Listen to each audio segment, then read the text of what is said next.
Live from New Delhi, you're watching DD India News Hour, India's voice to the world. I'm Mark Lin. Namaskar.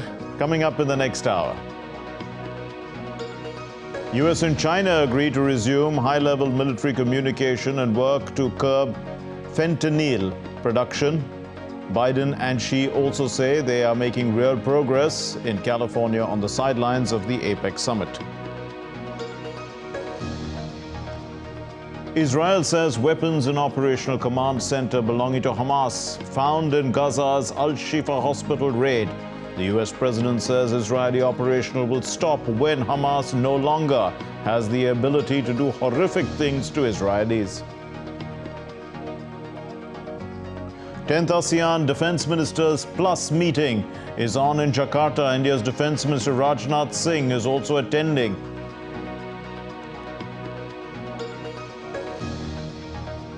And India outbats New Zealand to storm into the Cricket World Cup final. Kohli hits a record-breaking 50th ODI ton and Shami takes 7 wickets.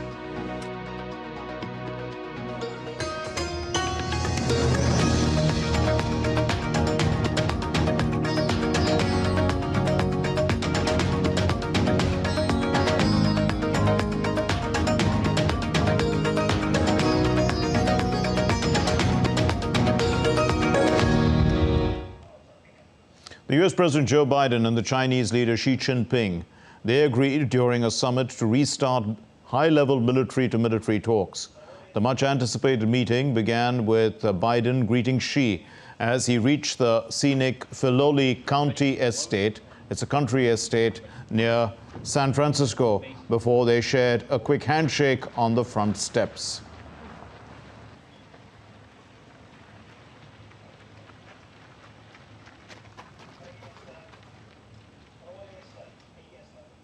The two leaders then headed inside for closed-door talks, during which they also agreed to set up joint government talks on the use of artificial intelligence, as well as a working group on counter-narcotics cooperation. After the meeting, both leaders walked through the garden at the Filoli Estate, which is a country house about 48 kilometers south of San Francisco, where they will move later for the summit of the APEC, the Asia-Pacific Economic Cooperation Forum.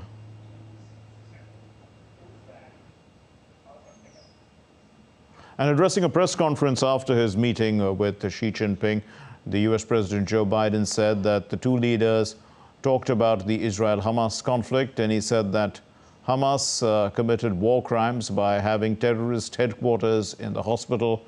Biden stressed that Israeli operation will stop only when Hamas no longer has the ability to do horrific things to Israelis. The first war crime is being committed by Hamas by having their headquarters, their military, hidden under a hospital. And that's a fact. That's what's happened. Israel did not go in with large number of troops, did not raid, did not rush everything down. They've gone in, and they've gone in with their soldiers carrying weapons or guns.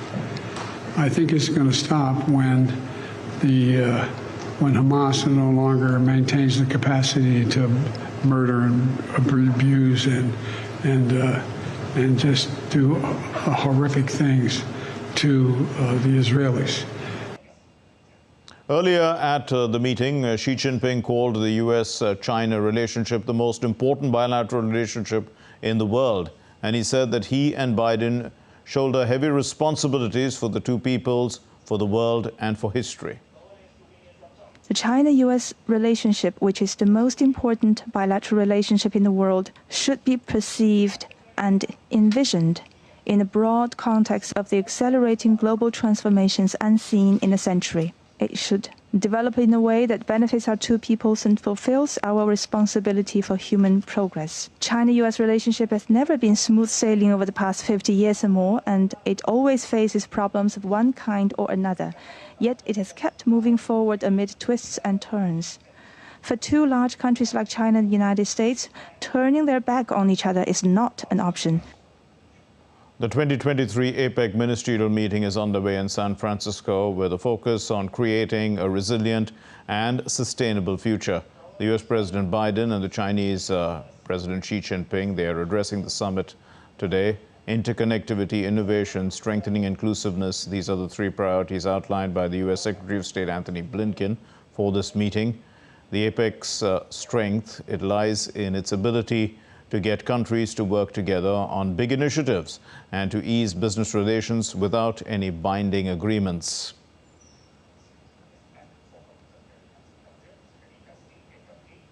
Well, Patrick Falk now joins us from Singapore with a perspective. Patrick, has the face-to-face between the Chinese leader Xi Jinping and the U.S. President Joe Biden changed the dynamics of the defense ministers gathering in Jakarta?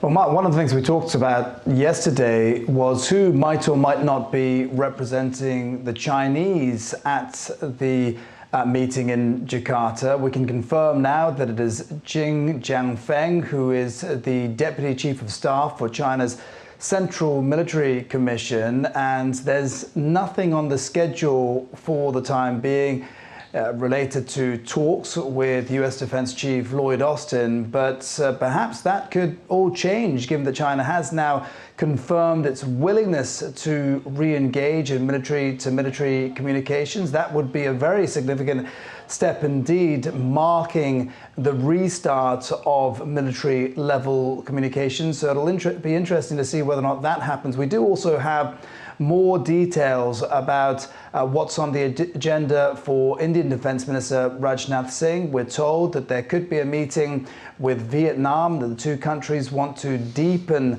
security cooperation, and in particular, India is looking to possibly share Brahma and Akash air defense missiles with Vietnam. In addition to that, there is perhaps a meeting that is going to be scheduled with Indonesian Defense Minister Prabowo Subianto to discuss joint patrols of the Malacca Strait. That is significant, particularly because Prabowo Subianto is currently the front runner in polls for Indonesia's presidential race. There is also talk about a Quad Plus grouping to include Indonesia. Again, it's significant because Subianto could very well be the one to sign off on that. Yes, Patrick, and on Wednesday, the ASEAN defense ministers, they called for fighting to cease in Gaza. What can you tell us about this?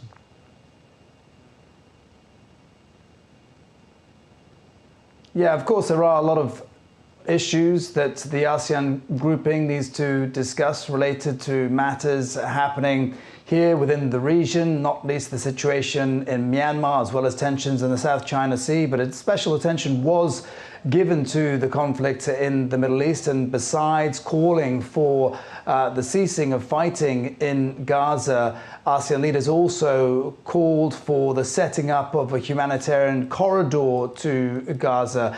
There was no joint statement on Gaza from the ASEAN defense ministers. However, there are different positions among ASEAN nations, with Indonesia, Malaysia and Brunei notably firmly in the Palestinian camp, being Muslim majority nations.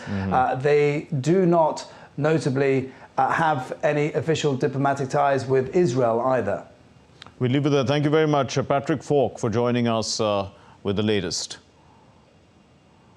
Patrick Falk reporting there on the ASEAN meeting in Jakarta. Now, an update from the Indonesian capital, Jakarta, where the 10th ASEAN Defense Ministers Meeting Plus begins today with strengthening security and defense cooperation on the agenda. The ADMM is the highest defense consultative and cooperative mechanism in ASEAN. The ADMM Plus, that's a platform for ASEAN member states and the 8 dialogue partners, including India, the United States, China, Russia, Japan, South Korea, Australia and New Zealand. So what happens is that India's Defense Minister Rajnath Singh is going to be addressing the forum, and this is on regional and international security issues.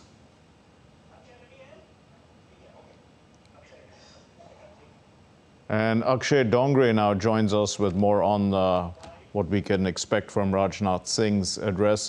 Akshay, what is Rajnath Singh expected to say? Well, ASEAN nations and the concerns that they have, then the region of Indo-Pacific as well as the South China region, the South China Seas come into prominence as far as the focus point of these countries are concerned, be it about the freedom of trade or about the security of the region. There have been tensions in the past few months as far as the maritime borders of the countries are concerned, especially when we talk about China's growing activity both in the Indo-Pacific region as well as in the ASEAN region as well. We have seen that there have been confrontations as well on several given points, and that is how this particular defense meet of ADMM becomes extremely important as far as the Defense Minister of India is concerned. India has been very, very vocal on one point that while it supports freedom of navigation, while it is for freedom of trade, freedom of navigation, and good relations with the also not going to take sort of a attempts to hegemonize the entire region, and that is going to be one of the focal points. In fact, what we saw in 2+2 as well, regional issues plus global issues have been discussed. But one point that has been coming time and again, despite all of the other tension, be it the Middle East or the Ukraine, the Indo-Pacific region remains extremely important for India as far as trade is concerned and security of the region is concerned. So that certainly is going to come up, Mark. Indeed. Akshay, also India is a net security provider in the Indian Ocean region, and as you did mention, a major player in the Indo-Pacific. But, how does the ASEAN view India in terms of defense cooperation? We also know that India and Vietnam trade in defense equipments. Well, absolutely. Be it the patrol boats or other defense equipment, India and Vietnam, as far as defense cooperation, India has been growing its influence in military ties with the ASEAN nations. We have seen it's not just Vietnam. We have seen with Philippines and with other nations as well of the ASEAN. There have been growing bilateral, multilateral military exercises, especially in the maritime domain. So India is being seen as a counterweight to China. That is one thing very clear as far as ASEAN is concerned. Second point being, India is seen as a country that has been provider of peace, that has been keeper of peace, and that it has in fact highlighted during its G20 presidency as well, that while it is for peace, but it will not sit down while a third party or third party tries to hegemonize the region or tries to exert its influence on other countries and tries to bully them. So certainly India is being seen as a counterweight and is seen as a reliable, trusted partner that can in fact come to their aid as far as trade and other issues are concerned for the ASEAN nations, Mark. We'll leave it there. Thank you very much. Akshay Dongre reporting on Rajnath Singh, our India's defense minister's visit to Jakarta for the ASEAN plus Defense Ministers meeting. Still to come here on DD India News Hour. The UN Security Council, it calls for urgent and extended humanitarian pauses in Gaza for aid.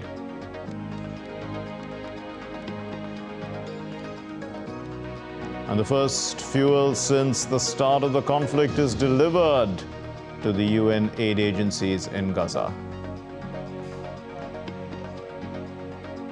The British Prime Minister says that he will introduce emergency legislation in Parliament to declare that Rwanda is safe.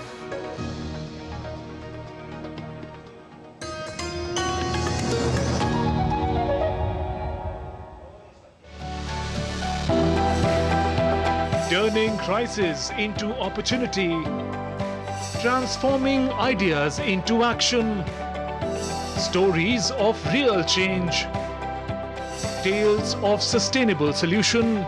This series is going to tell stories of such changemakers. Watch Changemakers on DD India.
Welcome to Jaipur.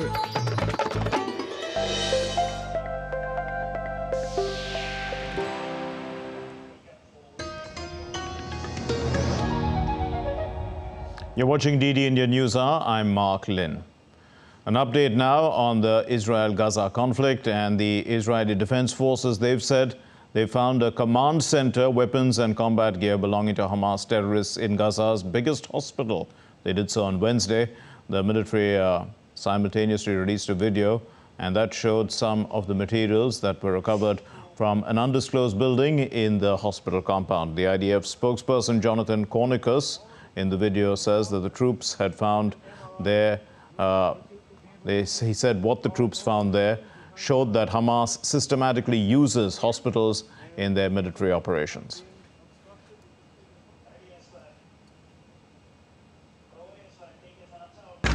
So we're inside the MRI center of the Shifa hospital.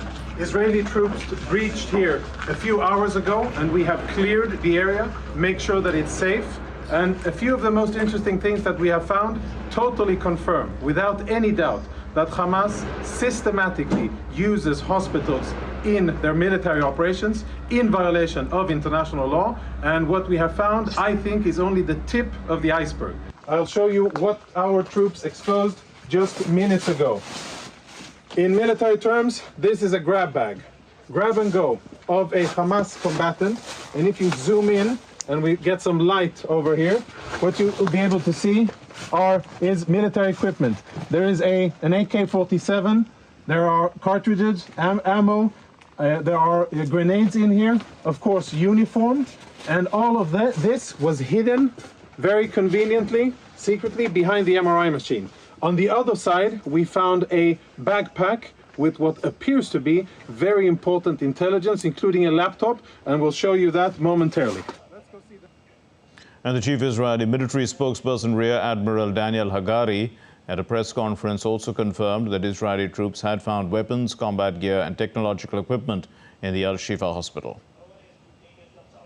In the hospital, we have found weapons, intelligence, military technology and military equipment. Additionally, an operational command center and technological assets belonging to Hamas. The technology and the materials have been sent to intelligence for inspection and review. As the Israel-Hamas conflict enters the second month, there have been calls for humanitarian pauses in Gaza, and they have intensified by the world leaders. The UN Security Council on Monday called for urgent and extended humanitarian pauses in the conflict between Israel and Hamas in the Palestinian enclave for a sufficient number of days to allow aid agencies to have their access. Now, what's happened is that the United Nations Security Council had gathered on Monday to vote on the resolution drafted by Malta. And we also know that while this resolution is critical, its passage alone will not save lives. Actions on the ground will. We've worked with Israel, its neighbors, the United Nations, and other partners to get aid into the hands of vulnerable Gazans. And we have secured initial steps for critical humanitarian pauses that should be coordinated with the UN to enable hostage release, help civilians reach safe areas, increase the flow of aid, and ensure it reaches those in need. Well, during the UN Security Council meeting, the United States, whom we heard just now, Russia and Britain abstained from voting, while 12 remaining members, they voted in favor of the Malta drafted resolution. Russia abstained because there was no call for an immediate ceasefire, and Israel's allies, the US and Britain, they were showing their disagreement with the resolution since it did not condemn Hamas. This resolution is absolutely necessary, though the UK regrets that the first resolution passed by this Council on this matter could not clearly condemn Hamas terrorist attacks of the 7th of October. The barbarity of those attacks should be clear to us all. That is why we have abstained today. But let me be absolutely clear. It was vital and overdue for the Council to speak on this crisis, and we strongly support the resolution's purpose to get aid in and hostages out. The first truck carrying fuel into Gaza since the conflict began crossed from Egypt on Wednesday to deliver diesel to the United Nations aid agencies. The delivery was made possible by Israel giving its approval for 24,000 litres of diesel fuel for UN aid distribution trucks and not for use at hospitals. The UN relief agency UNRWA confirmed that just over 23,000 litres of fuel had been received, which they say is only 9% of their daily needs to sustain life-saving activities. The British Prime Minister Rishi Sunak says that he's going to introduce emergency legislation in Parliament to declare that Rwanda is safe. This comes after the UK Supreme Court ruled that a plan to send asylum seekers to the African nation was unlawful. Julia Chapman reports. The British government is now trying to find a way to make the Rwanda plan workable after the unanimous verdict from 5 Supreme Court justices that in its current version, it isn't lawful. The reasons given for that is they deemed there to be too high a risk for asylum seekers to be sent back to the countries from which they fled, something that would breach the UK's obligations under a number of international agreements, including the European Convention on Human Rights. There were accusations as well about extrajudicial killings in Rwanda and accusations that the judiciary isn't independent enough from the government to judge on any kind of sensitive asylum cases. So lots of reasons why this plan shouldn't be happening, according to the court. But Rishi Sunak says there are already talks underway with Rwanda about tweaking that plan, coming up with a legally binding treaty to overcome some of those concerns from justices in the British court. But certainly that is a process that could take many months and would require parliamentary approval. And that's not a guarantee that Rishi Sunak can achieve that before he has to call the next general election. There has been accusations, criticism from the other side of the political spectrum, the opposition Labour Party, saying this has been a waste of time and taxpayers' money and the government should stop trying to make the Rwanda plan happen. But both sides agree that there is too high a level at the moment of net migration, although there are very few legal schemes allowing people to come and live in this country permanently. But what the government is trying to clamp down on is the crossings in small boats of asylum seekers across the English Channel. Last year saw record numbers of arrivals that way. This year there have been fewer people, around 32,000 so far this year, but the government is under huge pressure to deal with unofficial migration, particularly with a new election looming next year, and this being a very politically sensitive issue. Julia Chapman in London, reporting for DD India. The upcoming elections in Madagascar are facing controversy as opposition candidates threaten to boycott, citing electoral irregularities. The president there, Rajoelina, pushes forward amid claims of ineligibility. Let's take a look at DD India correspondent Daniel Kijo's report.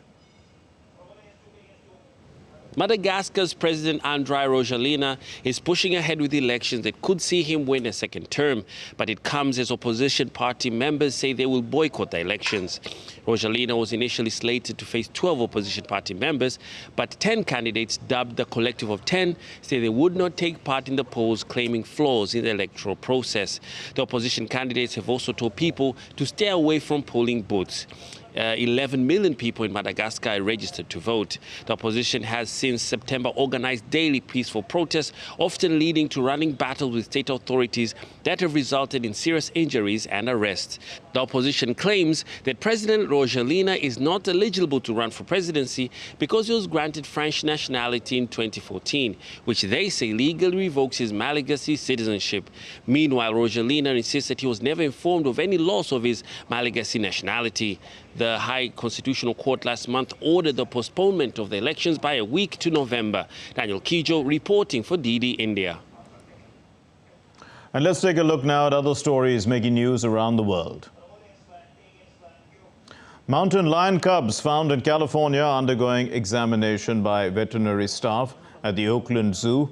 The cubs were found after an adult female mountain lion was fatally struck by a car. The zoo's intensive care unit will care for them for 8 weeks, or 8 days in fact, before finding them a home. The cubs need to learn survival skills to survive in the wild. Thousands of protesters gathered in front of Spain's socialists' headquarters. This is after an investiture debate for the acting Prime Minister Pedro Sanchez's new term.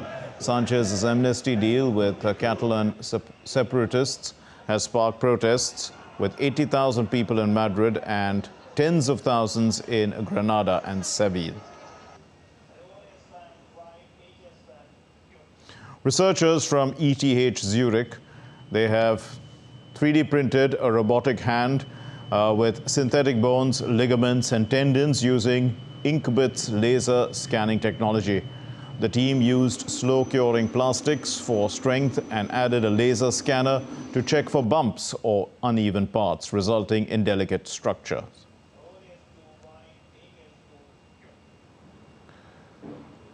A portrait of the British actress Madeleine Carroll, known as the first Hitchcock blonde, is set to auction next month with a price tag of around $60,000 to $87,000 US. The portrait is painted by the Hungarian artist Philip Alexis de Lazio. This happened in 1935. Carroll the same year had starred in Hitchcock's The 39 Steps. Well, the painting, which was acquired by its current owner in Spain, is on display at Christie's British and European art sale in London. Still to come here on DD India News Hour. India's External Affairs Minister says that Canada has not shared any evidence with India to support its allegation on the Niger killing. Efforts are underway to rescue trapped tunnel workers in the North Indian state of Uttarakhand. And a young computer engineer from the Indian state of Maharashtra has produced saffron in hot climate. We'll tell you that later.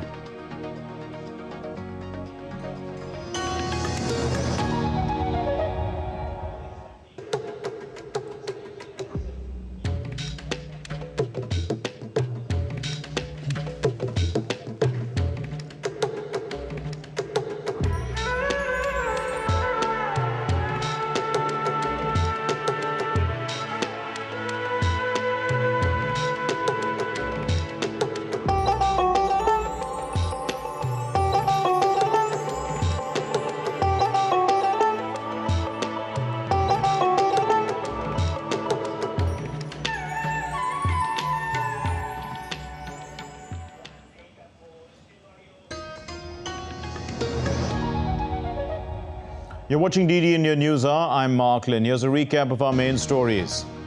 The US and China agreed to resume high-level military communication and work to curb fentanyl production. Biden and Xi say that they make real progress in California on the sidelines of the APEC summit. Israel says that weapons and operational command center belonging to Hamas found in Gaza's Al-Shifa hospital raid. The US president says Israeli operation will stop when Hamas no longer has the ability to do horrific things to Israelis. The 10th ASEAN Defense Ministers Plus meeting is on in Jakarta. India's Defense Minister Rajnath Singh is attending. And India outbats New Zealand to storm into the Cricket World Cup final. Kohli hits a record-breaking 50th ODI ton. Shami takes 7 wickets.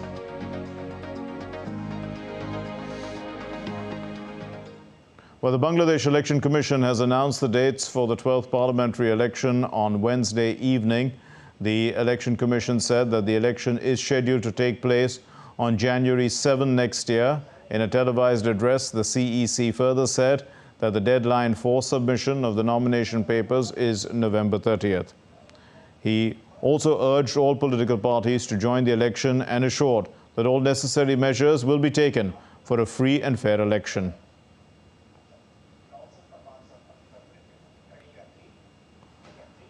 And Naval Singh Parmar joins us with more on this story from Dhaka.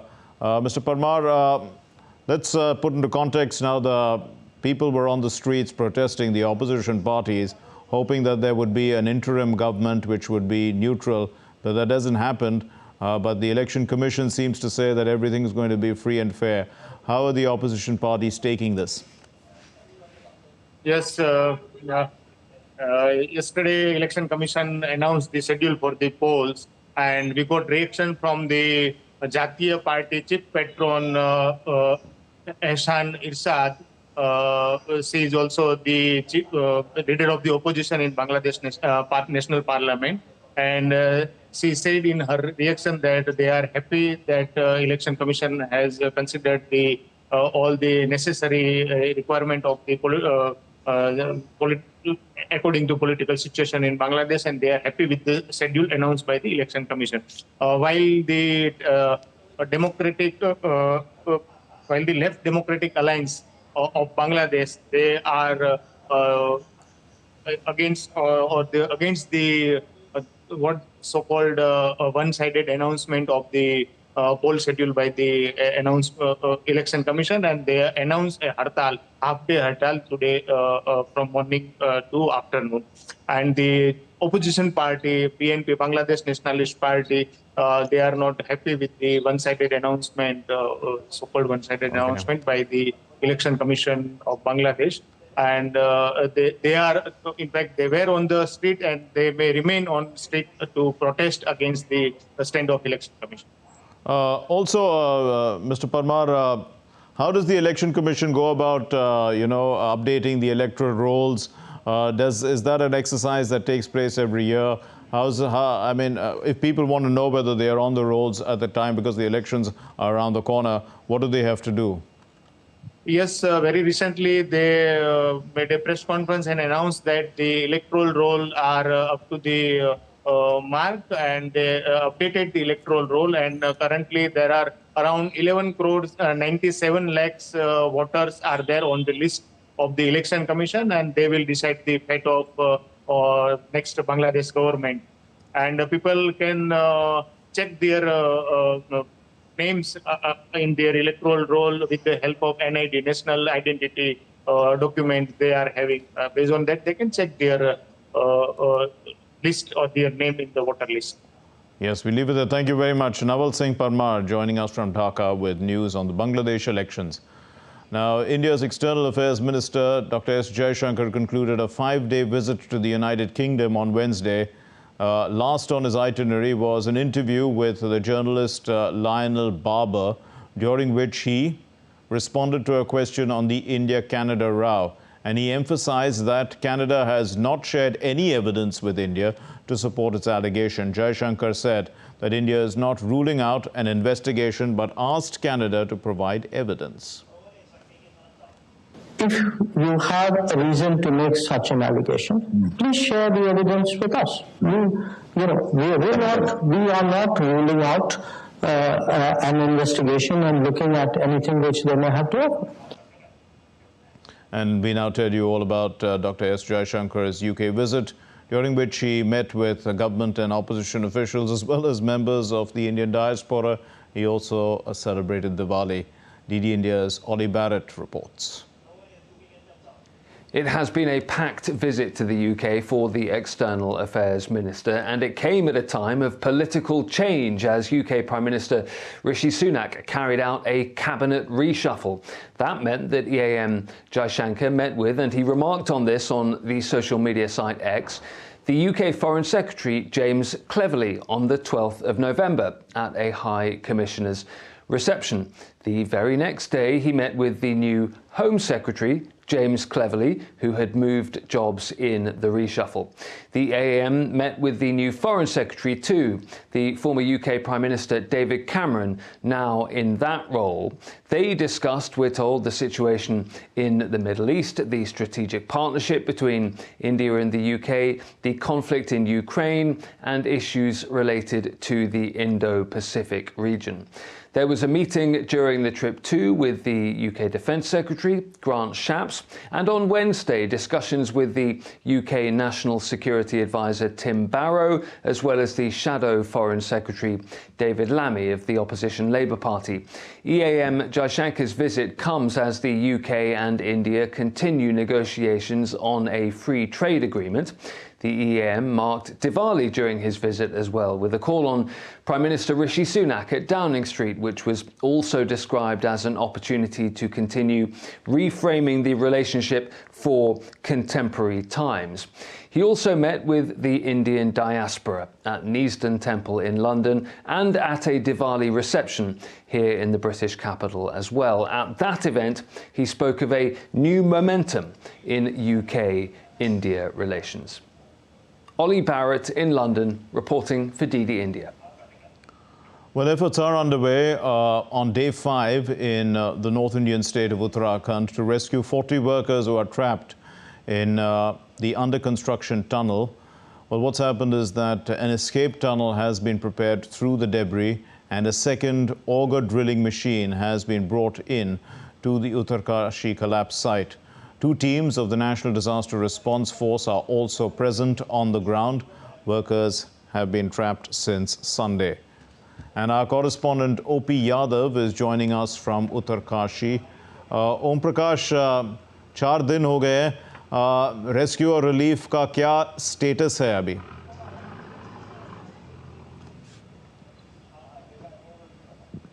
जी, अभी हम मौजूद हैं देवभूमि उत्तराखंड के यमुनोत्री गंगोत्री राष्ट्रीय राजमार्ग 134 पर, और यहाँ पर सिलक्यारा पर एक टनल का निर्माण कार्य जारी था। ये बीते 4.5 साल से बन रही है और 4.5 किलोमीटर की है, जिसमें तकरीबन 60% काम पूरा हो गया था। लेकिन बीते रविवार को सुबह 5:30 बजे के आसपास इस टनल में मलबा धंसने से तकरीबन 40 मजदूर फंस गए और उसके बाद से बचाव और राहत कार्य लगातार जारी है।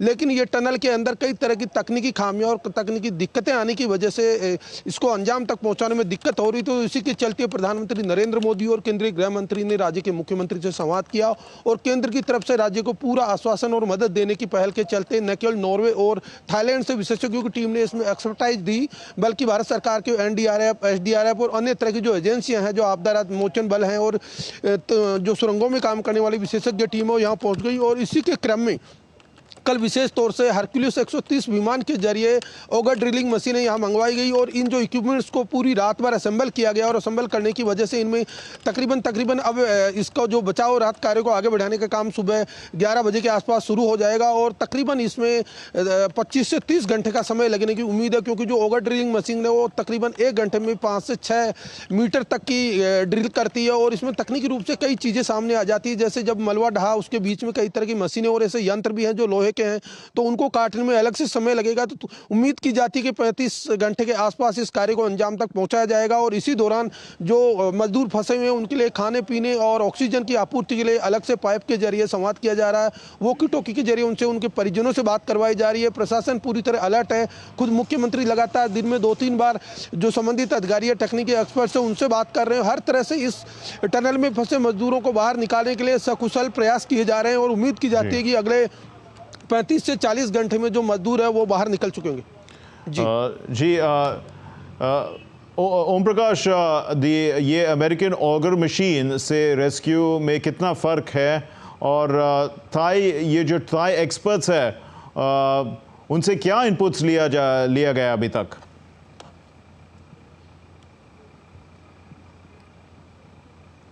जी, जो इस तरह के टनल में जब कारें होते हैं तो जो सिल्ट होती है, मिट्टी होती है, रोक मिट्टी होती है, तो वो क्या थोड़ी चिकनी होती है और इसके अलावा उनके धंसने की पूरी संभावनाएं रहती है। तो जो 50 से 60 मीटर तक जो मलबा गिरा हुआ है, उस मलबे को किस तरह निकाला जाए और निकालने के दौरान अगर जो टनल है उसके अंदर से अलग से मिट्टी न गिरे, तो इसको लेकर जो एक्सपर्टाइज होती है, भूस्खलन के दौरान जो पेचीदगी होती है, बारीकियाँ होती हैं, उनको समझने में जो नॉर्वे और जो थाईलैंड की जो विशेषज्ञ टीम है वो इसमें मदद करी है। भूगर्भ वैज्ञानिक भी इसमें लगे हुए हैं और सबसे बड़ी बात यह जो ऑगर मशीन अब मंगवाई गई है, उसके जो यंत्र मंगवाएंगे, इनमें और जो पुरानी मशीन में काफ़ी अंतर है। वो 1 घंटे में तकरीबन 1 मीटर तक की ड्रिल करती है, लेकिन ये 5 से 6 मीटर तक की ड्रिल कर लेती है। इसके अलावा इनमें काम करने के दौरान बड़ा शार्पली वर्क होता है ताकि जो साइड लाइन में जो मलबा दबा हुआ हो फिसल के वापस उसको एरिया को कवर न करे। तो इसमें बहुत सारी ऐसे टेक्निकल चीज़ें होती हैं और साथ साथ में ये मल्टी वर्क करने वाली मशीनें होती है जो सेंसिटिव होती है और अपने आप संवेदनशीलता के जरिए इनमें अलर्टनेस आ जाती है कि इसमें आगे रास्ता खराब है या कोई लोहे की कंक्रीट या भारी मशीन है या कोई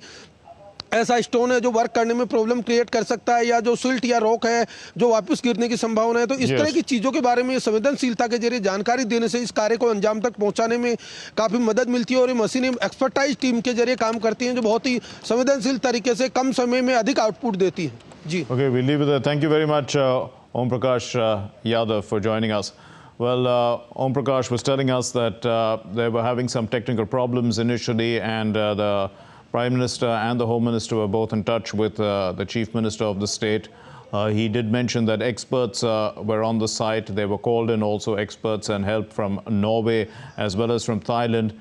He did tell us a little bit about the auger American machine that has now been brought in, which is a far better drilling mechanism than the earlier ones. He said that within an hour 6 meters are drilled. It has many other advantages as well, and as a result of that they are likely to see a lot more progress, and they are hopeful that within the next 40 hours at least the people will be rescued. The 40 trapped workers will be rescued. Let's take a look now at some other stories making the news. The death toll has increased to 39 in the bus accident in North India's Jammu and Kashmir. The bus carrying around 56 passengers skidded on the Batota-Kishtwar National Highway into a 300-foot gorge. 17 people are still undergoing treatment. The Indian Prime Minister Narendra Modi has expressed grief over the loss of lives and announced an ex gratia of 2 lakh rupees to the kin of its victims. No respite is in sight for New Delhi's AQI. It continues to be in the very poor category. In many parts of the city, the AQI is still above 400. Among other temporary measures, the Delhi Fire Services trucks, they are sprinkling water in 13 hot spots to weigh the air pollutants down. A young girl from North India's Jammu and Kashmir has brought laurels to the nation by scaling South Africa's highest peak, Mount Kilimanjaro. And the girl was warmly welcomed in her village, where a large crowd had gathered to greet her. She took 3 hours, 40 minutes to climb Mount Kilimanjaro, which is located at an altitude of 19,340 feet. A young computer engineer from the Indian state of Maharashtra has produced saffron in Shahada. That's a hot climate village, and saffron typically requires cold conditions to grow, such as India's Kashmir region. And this young engineer accepted the challenge and has successfully achieved the alchemy of taking the yield of saffron cultivated in Kashmir by doing a similar experiment. Well, still to come here on DD India News Hour. US stocks were up on Wednesday following the release of key inflation data.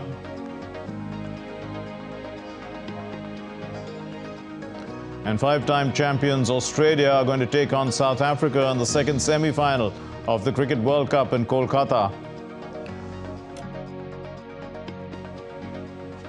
Also, Daniel Medvedev is through to the semi-finals of the ATP Finals, and he has won over Alexander Zverev.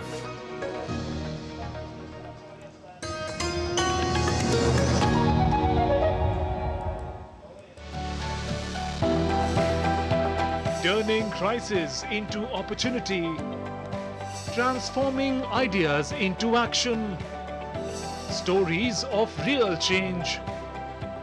Tales of sustainable solution. This series is going to tell stories of such change makers. Watch Change Makers on DD India.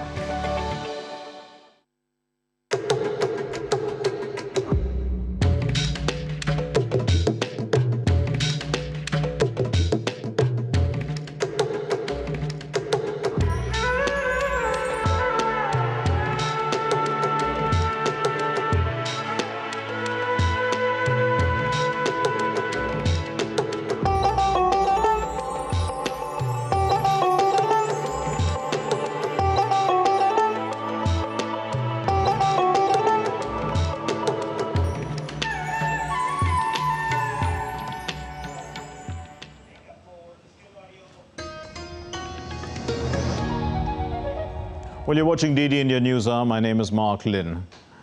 Well, the US stocks, they were up on Wednesday. This is following the release of key inflation data, and new figures have shown stubborn inflation has cooled off in October, while consumers cut their spending last month. Sally Peterson reports. The Labour Department announced on Wednesday that the US Producer Price Index fell 0.5% in October. The PPI measures final demand costs for businesses, and it's an important gauge of inflation. That's down from a 0.4% increase in September, and it's the largest decrease since April 2020. Meanwhile, other data showed Americans cut their retail spending last month for the first time since March. Retail sales fell 0.1% in October from the month before. That's a smaller decline than economists were expecting. Investors hope Wednesday's numbers could see the Federal Reserve reduce borrowing costs at its next rate meeting in December. In corporate news, retail giant Target saw its shares soar after posting better than expected results for the third quarter. It closed the day up 18%. The Dow closed the day up 0.5%, the S&P 0.2%, and the Nasdaq was flat. Sally Patterson in New York reporting for DD India. A staggering 430 million tons of plastic is produced annually, with only 10% recycled and the rest contaminating food systems. Negotiations seek to contain this crisis with a binding document while promoting alternatives and also fair solutions for developing countries. Here's a report by DD India correspondent Isabel Narkia. At least 430 million tons of plastic are produced globally every year, and much of it is tossed around. Just 10% of plastic waste is recycled. The rest finds its way into food systems, causing serious health problems. The resolution for a binding document to contain plastic pollution follows the growing challenge of improper disposal of plastic. The big plastic producers are calling for reuse of plastic by recycling. Environment groups are pushing for a switch to plastic alternatives that don't have an effect on the environment.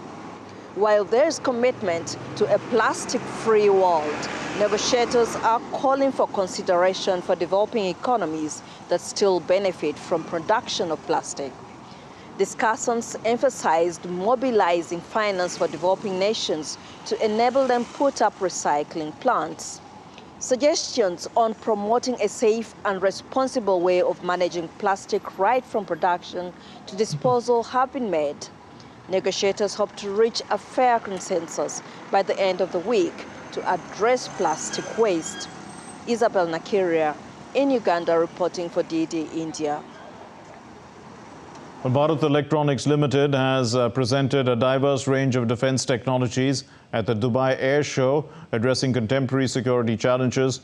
The showcased portfolio includes radar systems, network-centric solutions, naval systems, missile systems, electronic warfare, avionics, electric optics, as well as it also extends to non-defense products. We are one of the very few country and the company which has SDR today, and we have already deployed it for Army as well as Navy, and Air Force version is also going to come very shortly. This is another innovative product It is active electronically scanned array radar, which is there very few companies in the world. It is anti-drone, and it has 4 sensors. It is called D4. It has a 10-kilometer range radar. It has an 8-kilometer range EW system, jamming system. It has electro-optic system, and if the drone is able to penetrate these 3 barriers, then it can physically burn it out using a high-powered laser. So it is, and this D4 system is it's one of the very rare kind of a product in the world. Bell has another unique feature, which is a tank upgrade. India has various tanks which are of Russian origin, and we have T-72, T-90, BMP, all of them have been upgraded in India. Now we are offering those state-of-the-art upgrades to the rest of the world. You're watching DD India News Hour. Let's get you the sports news now. The 5-time champions Australia, they are set to take on South Africa in the second semi-final of the ODI World Cup today at the Eden Gardens in Kolkata. South Africa have never progressed beyond the semi-finals of the tournament. They've been impeded by a combination of bad luck and nerves, and they have looked formidable this time round, however, having trounced Australia in the league phase. But Australia are on a 7-games winning streak.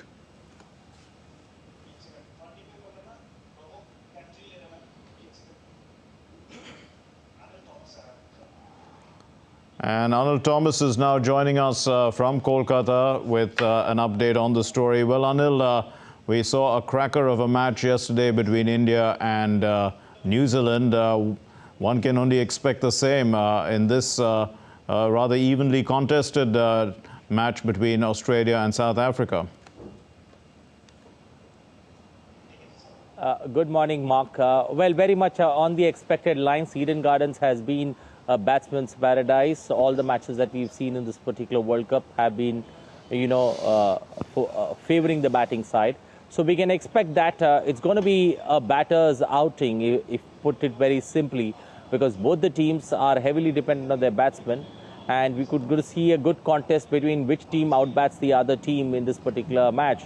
But remember, Australia, South Africa contests are always very much deep in contest and also rich in history.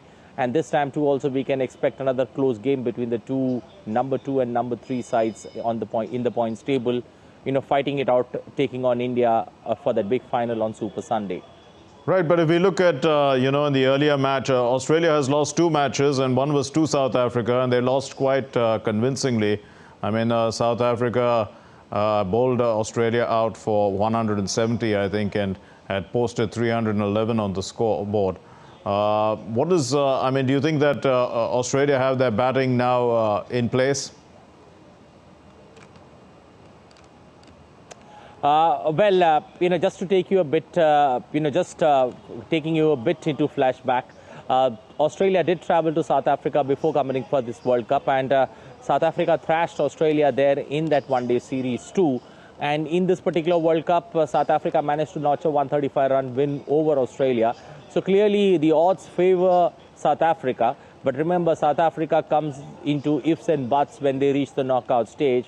So if South Africa is chasing, everyone knows that they get there's a bit of nerves that enter into the dressing room, and things can go, totally out of hand for the team that looks very calm and composed to this stage in every edition of the World Cup. They have never progressed beyond it, but this time around the captain is very positive. He says he's called the Australian team no Mickey Mouse team. So there is a bit of battle of words that's taken place, in the pre-match, and we can expect Australia to come out strong. But I think South Africa have their, South Africa have all their boxes guarded and ticked against this mighty Aussie attack. We'll leave it there. Thank you very much. Anil Thomas with inputs from Kolkata. We'll be coming back to Anil during the day. Meanwhile, India entered the final of the Cricket World Cup with a 70-run win over New Zealand in the first semi-final in Mumbai. India's sensational batter Virat Kohli is now the highest number of ODI tons in one-day cricket. In the World Cup semi-final at the Wankhede Stadium, Virat Kohli broke the record that he had shared with Sachin Tendulkar of 49 centuries in the one-day internationals. Well, Daniil Medvedev became the first player through to the semi-finals of the ATP finals, and Medvedev defeated Germany's Alexander Zverev 7-6, 6-4. On Wednesday, Zverev has won the title twice in 2018 and 2021, but is in danger of missing out on a semi-final spot and will be kicking himself after some costly errors against the Russian. Meanwhile, Carlos Alcaraz eased to a 7-5, 6-2 win over Andrei Rublev earlier in the day to revive his hopes in the red group after he had opened with a defeat by Zverev. The 20-year-old will need to beat Medvedev in his final group game on Friday, with the Russian already guaranteed a spot. That's all we have in this edition of DD India News Hour. Let's know your thoughts on the news of the day. You can connect with us on Facebook, X, formerly known as Twitter, and Instagram. We'll be back with more news as it breaks here on DD India. My name is Mark Lin. From all of us here in Delhi, thanks for watching DD India News Hour. Namaskar.